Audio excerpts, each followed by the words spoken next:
नमस्कार। दिन भर की बड़ी खबरों के विश्लेषण के कार्यक्रम सुनिए सच में आपका स्वागत है। मैं हूं मुकेश कुमार। तो दोस्तों, शुरू करते हैं आज का सुनिए सच।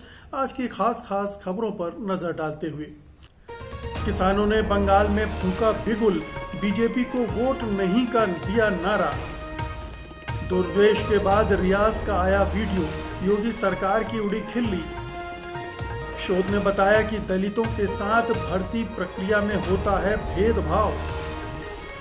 सुप्रीम कोर्ट ने कहा सरकारी कर्मचारियों को चुनाव आयुक्त बनाना गलत। एस्ट्राजेनेका टीके से खून जमने की शिकायत, यूरोपीय देशों ने लगाई रोक। खास खबरों पर नजर डालने के बाद अब वक्त है आज की बड़ी खबरों के विस्तार से विश्लेषण का। लेते हैं आज की सबसे अहम खबर। सबसे पहले, संयुक्त किसान मोर्चा ने ऐलान किया है कि वो बंगाल में एक के बाद एक 5 रैलियां आयोजित करेगा और इनमें बीजेपी को वोट नहीं देने की अपील करेगा। कोलकाता में आयोजित एक प्रेस कॉन्फ्रेंस में मोर्चे ने कहा कि मौजूदा बीजेपी सरकार ने किसानों के साथ जो किया है उसके बाद बीजेपी को वोट मांगने का कोई अधिकार नहीं है और इसीलिए आज किसान नो वोट टू बीजेपी कह रहा है। इसके अलावा किसानों ने कोलकाता में गांधी प्रतिमा से रामलीला पार्क तक वाहन रैली भी निकाली। इस दौरान उन्होंने काले कानून वापस लो के नारे लगाए। वहीं रामलीला पार्क में किसान महापंचायत का आयोजन करके बीजेपी सरकार को घेरा और पीएम मोदी के झूठे वादे याद दिलाए। इसी क्रम में कल राकेश टिकैत भी बंगाल पहुंच रहे हैं। किसान मोर्चा बंगाल में कई महापंचायतें करेगा। ये महापंचायतें कोलकाता, नंदीग्राम, सिंगूर और आसनसोल में होंगी। किसानों का कहना है कि मोदी सरकार राजहट में फंसी हुई है, इसलिए मोर्चा ने ये फैसला लिया है कि हम चुनावी राज्यों में टीमें भेजेंगे और अपील करेंगे कि जिसे मर्जी हो वोट दो, लेकिन बीजेपी को वोट मत दो। किसानों का कहना है कि सरकार को वोट की चोट से ही कुछ असर पड़ सकता है, वरना वो किसान की बातों को सुनने के लिए तैयार नहीं दिखती है। तो किसान आंदोलन को पूरे देश में फैलाना और उस आंदोलन के जरिए सरकार पर दबाव बनाना, ये संयुक्त किसान मोर्चा की पहली रणनीति थी, जो कि बहुत ज़्यादा कामयाब इस स्तर पर नहीं हुई कि सरकार अपने ऊपर अड़ी हुई है। हालांकि आंदोलन का विस्तार पूरे देश भर में हो चुका है। तो अब दबाव बनाने के दूसरे क्रम में जिन राज्यों में चुनाव हो रहा है वहां पर किसान मतदाताओं से अपील कर रहे हैं कि वो बीजेपी को वोट न दें। अगर बीजेपी को वो वोट नहीं मिलेंगे और बीजेपी जो उम्मीद लगाए हुए है इन चुनाव में उसमें वो उस पर पानी फिर जाएगा, तो जाहिर है कि सरकार को थोड़ा सा एहसास होगा कि किसानों से दुश्मनी मोल लेना कितना घातक साबित हो सकता है। तो किसान इसी रणनीति पर अमल कर रहे हैं और इसी रणनीति के तहत अब जो किसान नेता हैं और जो सामाजिक कार्यकर्ता हैं वे भी बंगाल में जमा हो गए हैं, एकजुट हो गए हैं। आज प्रेस कॉन्फ्रेंस में योगेंद्र यादव और उनके साथ जो तमाम किसान नेता थे उन्होंने बाकायदा इस अभियान की शुरुआत कर दी है और काले कानून वापस लेने की मांग करते हुए अपने अभियान को गति दे दी है। पूरे बंगाल में ये महापंचायतें होंगी, रैलियां होंगी और चूंकि पश्चिम बंगाल में किसान संगठन काफ़ी मजबूत हैं, किसानों का अपना एक राजनीतिक हस्तक्षेप का रास्ता भी है, तो उम्मीद की जा रही है, किसानों को उम्मीद है कि अगर उन किसानों के साथ जुड़कर उन्होंने इस चुनाव में एक राजनीतिक अभियान खड़ा किया तो निश्चित रूप से बीजेपी की जो चुनावी संभावना है उन पर असर डाल सकती है और इसका नतीजा उन्हें चुनाव के बाद सरकार के झुकने के रूप में मिल सकता है। इस मामले में वो कितना सफल होती हैं ये अब आने वाले चुनाव नतीजे 2 मई को ही बता पाएंगे। लेकिन जो संयुक्त किसान मोर्चा और किसान तमाम तरह से अपनी कोशिशें जारी रखे हुए हैं और एक के बाद एक अब सरकार के खिलाफ खड़े होने का जो सिलसिला है वो मजबूत होता जा रहा है। आइए अब अगली खबर का रुख करते हैं, लेकिन उसके पहले आपसे 2 छोटी अपील करेंगे। पहली अपील तो ये है कि अगर अभी तक आपने सत्यहिंदी.com का वीडियो डाउनलोड नहीं किया है तो आपसे निवेदन है कि इसे तुरंत डाउनलोड कर लीजिए। दूसरा निवेदन ये है कि सत्यहिंदी.com को आपकी मदद की दरकार है। आपसे हम उम्मीद करते हैं कि आप आगे आएंगे और आर्थिक सहयोग देंगे हमारी जो सदस्यता योजना है उसको अध्ययन करिए और सदस्यता ग्रहण कीजिए, ताकि सत्य हिंदी आपको और भी बेहतर ढंग से अच्छा कंटेंट दे सके। इसके लिए इस वीडियो के साथ दिए गए डिस्क्रिप्शन में लिंक है और आप उसको क्लिक करके अपने हिसाब से सदस्यता चुन सकते हैं। तो आइए अब अगली खबर लेते हैं। फर्जी लेखपाल दुर्गेश का वीडियो अपलोड करके फंसी योगी सरकार को अब मोहम्मद रियाज के वीडियो को लेकर भी घेरा जा रहा है। मोहम्मद रियाज वीडियो में दावा कर रहे हैं कि उनको योगी आदित्यनाथ की योजनाओं के कारण गांव में ही रोजगार मिल गया और बाहर नहीं जाना पड़ा। इसके लिए वो योगी को धन्यवाद कर रहे हैं। वहीं दुर्गेश के वीडियो की सच्चाई उजागर कर चुके लोगों ने इस वीडियो पर भी सवाल खड़े कर दिए हैं और विपक्ष भी हमलावर हो गया है। रिटायर्ड आईएएस अधिकारी सूर्य प्रताप सिंह ने लिखा है कि उनकी टीम रियाज को ढूंढ रही है, आप लोग भी ढूंढो। उन्होंने कहा कि यह संभव ही नहीं है कि गांव में ही किसी को सरकारी नौकरी मिल जाए। बता दें, इस मामले ने तब तूल पकड़ लिया था जब दुर्गेश नाम के शख्स का वीडियो बनाकर योगी आदित्यनाथ के कार्यालय ने अपने आधिकारिक ट्विटर अकाउंट से जारी किया था। इस वीडियो में दुर्गेश चौधरी नाम का यह शख्स कह रहा था कि सरकार के द्वारा राजस्व लेखपाल की भर्ती आई, जिसमें हमने लिखित परीक्षा दी और फिर मेरा नाम इंटरव्यू में आ गया। इंटरव्यू के बाद फाइनल रिजल्ट आया और जिसके परिणाम में मैं राज्य से लेखपाल पद के लिए चयनित हो गया। दुर्गेश इस पूरी भर्ती प्रक्रिया को निष्पक्षता का सर्टिफिकेट भी देता है और निष्पक्षता से आए परिणामों से खुश होकर मुख्यमंत्री को धन्यवाद देते हुए भी नहीं थकता है। लेकिन बात तब फंस जाती है जब सवाल उठता है कि योगी आदित्यनाथ के पूरे कार्यकाल में तो लेखपालों की भर्ती हुई ही नहीं है, तो दुर्गेश को नौकरी कैसे मिल गई। इसके बाद से सोशल मीडिया पर विपक्ष से लेकर आम लोगों तक ने योगी आदित्यनाथ सरकार को जमकर घेरा, जिसका नतीजा ये हुआ कि मुख्यमंत्री योगी के कार्यालय ने ये ट्वीट ही डिलीट कर दिया और जब लोगों ने दुर्गेश को घेरा तो वो भाग गया। कहा जा रहा है कि वो नेपाल भाग गया है। तो योगी आदित्यनाथ तमाम मोर्चों पर असफल रही है, रोजगार देने के मामले में भी असफल रही है, लेकिन फर्जी वीडियो के जरिए ये संदेश देना चाहती है कि उसके राज्य में बहुत सारी नौकरियां पैदा हुई हैं, युवाओं को नौकरियां मिल रही हैं और वो खुश हैं। तो ये फर्जी वीडियो पकड़ा गया है और अब योगी आदित्यनाथ की सरकार की किरकिरी हो रही है कि कैसे ये झूठ का सहारा लेने पर अब उतर आई है, सच्चाई उसके साथ नहीं है और झूठे वीडियो, झूठे कथ्य प्रस्तुत कर रही है। इसी सिलसिले में एक और वीडियो आ गया है रियाज का। अब उसके अभी पड़ताल पूरी नहीं हुई है कि सचमुच में उसे नौकरी मिली है या नहीं मिली है, वो वीडियो क्या है, फर्जी है, इस बारे में पड़ताल चल रही है। लेकिन अगर वो भी इसी तरह का फर्जी वीडियो हुआ तो आप सोच सकते हैं कि योगी सरकार की कितनी खिल्लियां उड़ेंगी, कितना जग हंसाई होगी और जो थोड़ी बहुत साख रह गई होगी कहीं किन्हीं भक्तों के मन में, वो भी ध्वस्त हो जाएगी। तो ये एक झूठों पर चलने वाली पार्टी है बीजेपी।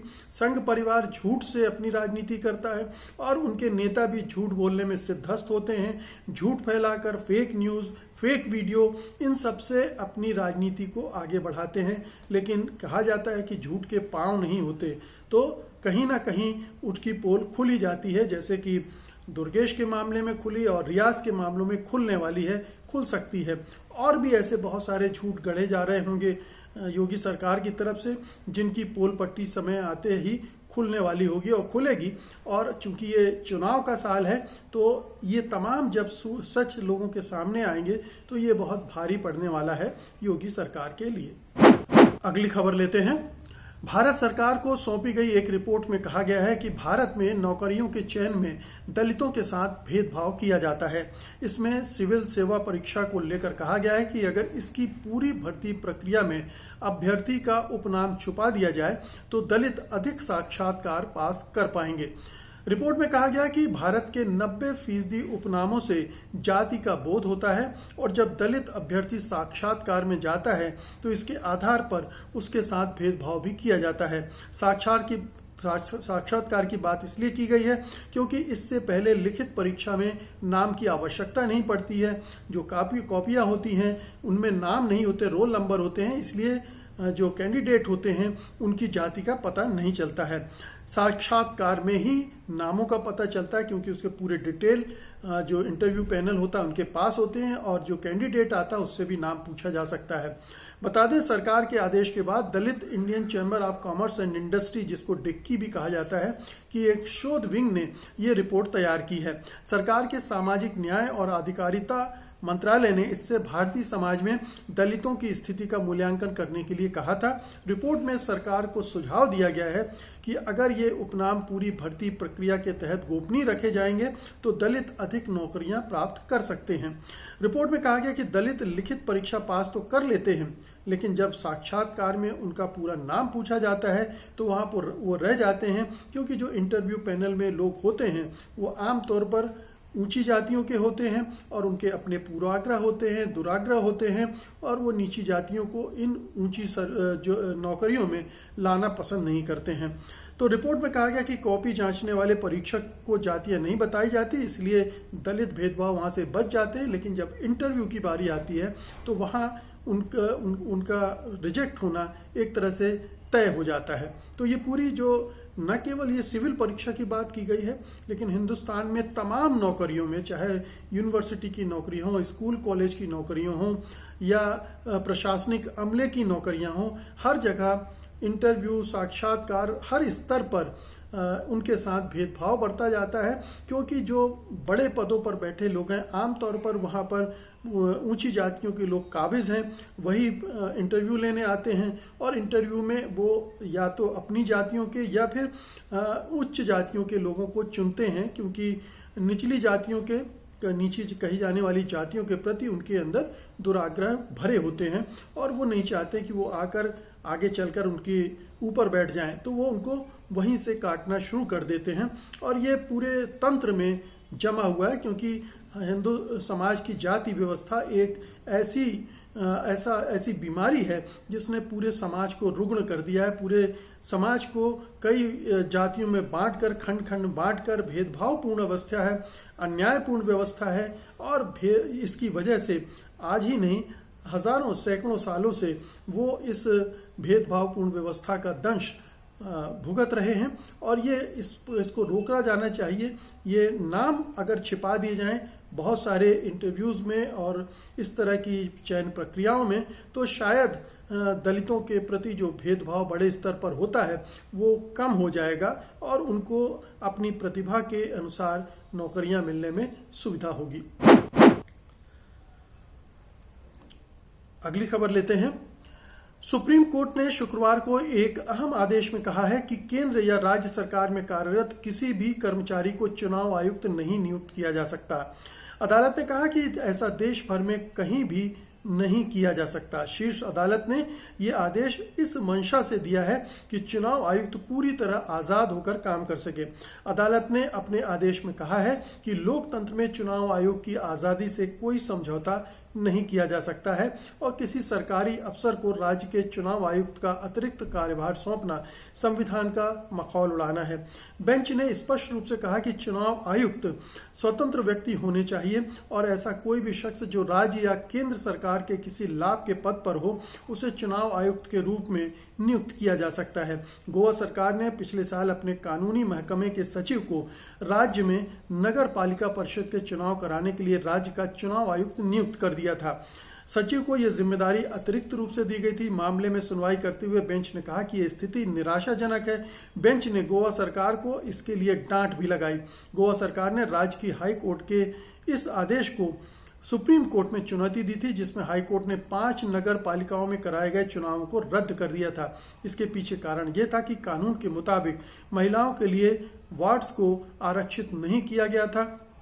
तो जो गोवा का हाई कोर्ट है उसने दूसरे आधार पर सरकार को फटकार लगाई थी और चुनाव को रद्द किया था। लेकिन जब सुप्रीम कोर्ट में मामला आया तो फिर एक और बिंदु उठ खड़ा हुआ, एक और प्रश्न उठ खड़ा हुआ कि कैसे लोगों को चुनाव कराने की जिम्मेदारी सौंपी जा सकती है। हमारे यहाँ पारंपरिक रूप से मोटे तौर पर जो ब्यूरोक्रेट्स होते हैं वही चुनाव आयुक्त बनते हैं। जैसे अभी सुनील अरोड़ा हैं मुख्य चुनाव आयुक्त, और हम जानते हैं कि सुनील अरोड़ा अरसे से नरेंद्र मोदी के सिपहसालार बने हुए हैं और चुनाव आयोग को भी वो उसी ढंग से चला रहे हैं जैसे मोदी का ही एक डिपार्टमेंट हो।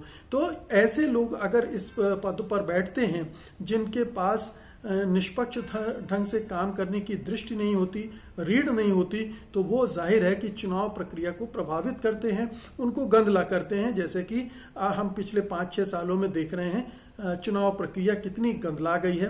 पहले के चुनाव आयुक्त, मुख्य चुनाव आयुक्त काफ़ी हद तक ये ध्यान रखते थे कि थोड़ा निष्पक्षता बरती जाए। पूरी तरह से तो वो भी निष्पक्ष नहीं थे, लेकिन वर्तमान में चुनाव व्यवस्था बहुत ही भ्रष्ट और पक्षपातपूर्ण हो गई है।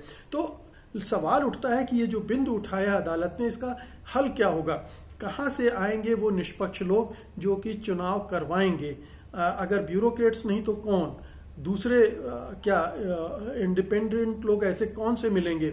और अगर सरकार ही उनको चुनकर बैठाएगी तब तो वो जो स्वतंत्र कहे जाने वाले लोग हैं वो भी उसके आदमी हो जाएंगे। तो इसलिए इस पूरी प्रक्रिया पर विचार किया जाना चाहिए। नए सिरे से एक नई व्यवस्था चुनाव की ढूंढी जानी चाहिए जिसमें कहीं से ऐसे लोग चुनने की प्रक्रिया हो जो कि सरकार से इन्फ्लुएंस ना हो सकें, सरकार के दबाव में ना आ सकें, किसी तरह के राजनीतिक दबाव में ना आए और किसी तरह का लोभ लालच में वो ना फंसे। इस तरह की व्यवस्था, हालांकि अचूक तो कोई भी व्यवस्था नहीं हो सकती, लेकिन जितना भी बेहतर उसको सुधारा जा सकता है उस दिशा में काम किया जाना चाहिए और इस निर्णय को इसी संदर्भ में देखा जाना चाहिए और उम्मीद की जानी चाहिए कि सरकार इस निर्णय को जरा गंभीरता के साथ देखेगी और विपक्षी दल भी देखेंगे और एक दबाव बनेगा कि अब हमें एक स्वतंत्र चुनाव व्यवस्था चाहिए जिसमें सरकारी हस्तक्षेप बिल्कुल भी ना हो। आज की अंतिम खबर लेंगे। जिस एस्ट्राजेनेका ऑक्सफोर्ड से करार करके सीरम इंस्टीट्यूट ऑफ इंडिया ने कोरोना वैक्सीन बनाई है, उसी एस्ट्राजेनेका ऑक्सफोर्ड की वैक्सीन पर कई यूरोपीय देशों में तात्कालिक तौर पर रोक लगा दी गई है। ये रोक डेनमार्क, नॉर्वे और आइसलैंड ने गुरुवार को लगाई। ये देश अब इस वैक्सीन की पड़ताल करने के बाद इस पर आगे फैसला लेंगे। इन देशों की चिंता यह है कि इस वैक्सीन को लगाने के बाद कुछ मामलों में ब्लड क्लॉटिंग यानी खून जमने की, थक्का जमने की समस्या आई है। हालांकि एस्ट्राजेनेका ने कहा है कि वैक्सीन पूरी तरह से सुरक्षित है। एस्ट्राजेनेका की वैक्सीन की अब तक दुनिया भर में काफ़ी तारीफ की जाती रही है। एस्ट्राजेनेका ही वो कंपनी है जिसने ऑक्सफोर्ड विश्वविद्यालय के साथ मिलकर इस वैक्सीन को विकसित किया है और जिसका भारत में सीरम इंस्टीट्यूट ऑफ इंडिया बड़े पैमाने पर उत्पादन कर रहा है। देश भर में भी उसकी वैक्सीन दी जा रही है और बाहर भी वो निर्यात कर रहा है। सीरम इंस्टीट्यूट द्वारा बनाई गई वैक्सीन भारत में तो सप्लाई की ही जा रही है, दुनिया के कई देशों में भी भेजी जा रही है। हालांकि भारत जैसे कई देशों में ब्लड क्लॉटिंग जैसी कोई भी शिकायत अभी तक नहीं आई है। डेनमार्क पहला देश है जिसने एस्ट्राजेनेका की वैक्सीन को निलंबित किया। देश के स्वास्थ्य अधिकारियों ने एक बयान में कहा कि ब्लड क्लॉटिंग की गंभीर शिकायतों के बाद यह कदम उठाया गया है। यूरोपीय मेडिसिन एजेंसी यानी EMA ने कहा है कि 9 मार्च तक यूरोपीय आर्थिक क्षेत्र में टीकाकरण किए गए 30 लाख से अधिक लोगों में से 22 मामलों में खून जमने की शिकायत सामने आई है। वहीं इन रिपोर्टों के आधार पर थाईलैंड ने भी इस वैक्सीन पर अपने यहाँ तात्कालिक रोक लगा दी है। उसका कहना है कि ऐसा एहतियातन किया गया है। लेकिन प्रश्न उठता है कि भारत सरकार क्या सो रही है? क्या भारत सरकार यूरोप में या थाईलैंड ने जिस तरह से रोक लगाई है वो ये उसके ध्यान में है, संज्ञान में है, नोटिस में है? अगर है तो वो क्या कर रही है? क्या इस वैक्सीन पर वो भी रोक लगाने जा रही है? तब तक जब तक कि इस बारे में पूरी तरह से सुनिश्चित नहीं हो जाते हैं कि इससे किसी तरह का नुकसान हो रहा है, या वो खामोश बैठी रहेगी और इसी तरह से टीकाकरण का अभियान कोविशील्ड नाम की इस जो एस्ट्राजेनेका और ऑक्सफोर्ड ने मिलकर बनाई है और जिसका उत्पादन सीरम इंस्टीट्यूट कर रहा है, लगाई जाती रहेगी। और अगर उसके जो परिणाम हैं जो यूरोप में दिख रहे हैं वो हमारे यहाँ भी हुए तो सरकार उस सूरत में क्या करेगी? तो सरकार को इसका नोटिस लेना चाहिए था और आज ही बल्कि कहना चाहिए था, देश को बताना चाहिए था कि आखिरकार उसकी योजना क्या है। क्या वो अभी कोविशील्ड को लगाती रहेगी यूं ही, या इसके बारे में थोड़ा सा रिसर्च करवा लेगी, विशेषज्ञों से बात करके तय करेगी जल्दी ही कि इसको आगे बढ़ाना चाहिए या अभी रोक देना चाहिए। तो एक अनिश्चितता का वातावरण भारत में बना हुआ है और ये कोई अच्छी बात नहीं है, लेकिन हमारी मोदी सरकार के कामकाज करने का ढंग ही ऐसा है कि उसमें इस तरह की ढीलम ढाल आप हमेशा देखते रहेंगे। बहरहाल ये थे आज की खास खबरों का विश्लेषण। उम्मीद है कि आपने इसे पसंद किया होगा और आप इस वीडियो को लाइक करेंगे और बड़े पैमाने पर शेयर भी करेंगे। अब मुझे अनुमति दीजिए, कल मैं फिर हाजिर होता हूं कल की खास खबरों के साथ, उनके विश्लेषण के लिए। तब तक के लिए नमस्कार, जय हिंद। सत्य हिंदी का ऐप डाउनलोड करें गूगल प्ले स्टोर पर।